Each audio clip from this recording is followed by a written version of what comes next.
In this video, I'm going to show you how to replace the air filter, which is located in here on a 2.5 liter ecotec motor.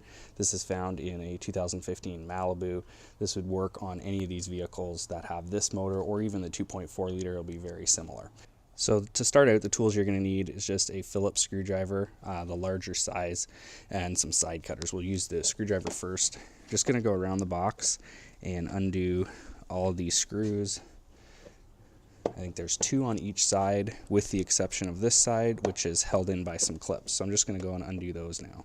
On the back side of the airbox, there's actually just one screw down there. I know you can't see it, the lighting's not the greatest. Next thing we're going to do is, with our side cutters, just cut not the wire, but the little zip tie that is in this clip, and then just free that wire. There's one there, and then there's one down here, and then just set that wire aside, just kind of behind like this. Now with the screws, you don't have to take them all the way out, just loosen them off to where they're no longer engaged. Okay, so next we just need a flathead screwdriver. Just loosen off this guy to where you can pull this hose back off of the cover for your airbox. When you get that out of the way, you can just pick up from this side and kind of rotate it out, and then just set the airbox lid there. That exposes the air filter. So from there we can just go ahead and take out the old air filter, and then if you have any debris in here, it's a good idea just to clean that out while you're at it. So you just spread apart the pleats, just kind of check the condition of that filter.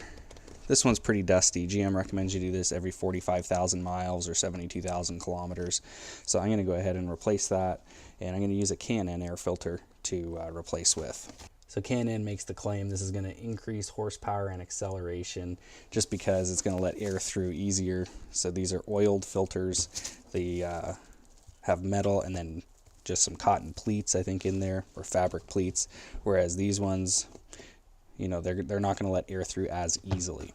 So I'm not really doing this for the performance gain, more so just because these are reusable filters, so you can actually just clean them and re-oil them. You don't have to go and buy a new filter every time. So when you're ready to reinstall, whether it's a regular filter or a K&N filter, just make sure it's oriented the correct way, and just make sure that it is seated properly in there. We can go back, take our cover, just make sure we get it hooked in there properly.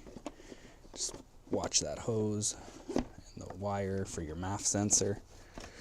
Once you get the cover back on, just start each of your screws by hand. Make sure you've got this aligned properly so that's not going to get caught on anything. Put your air intake tube back on.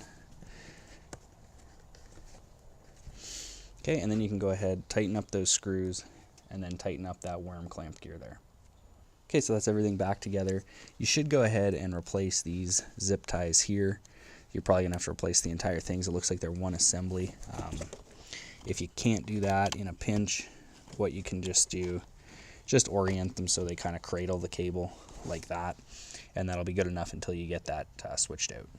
So that's how you change an air filter on a 2.5 liter ecotec motor from GM.